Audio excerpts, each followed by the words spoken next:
Έφτασε η μέρα για την τρίτη θεραπεία κατά της ροδόχρους ακμής.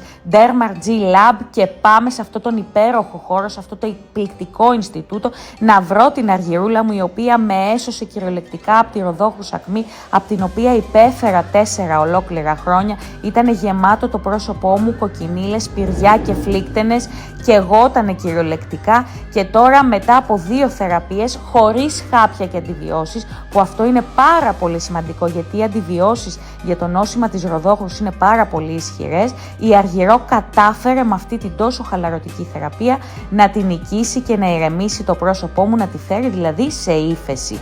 Έχουμε ξεκινήσει, δεν υπάρχει ωραιότερη αίσθηση, σας μιλώ ειλικρινά, όταν βάζει τα προϊόντα της πάνω στο πρόσωπό μου, νιώθω μια τεράστια ανακούφιση.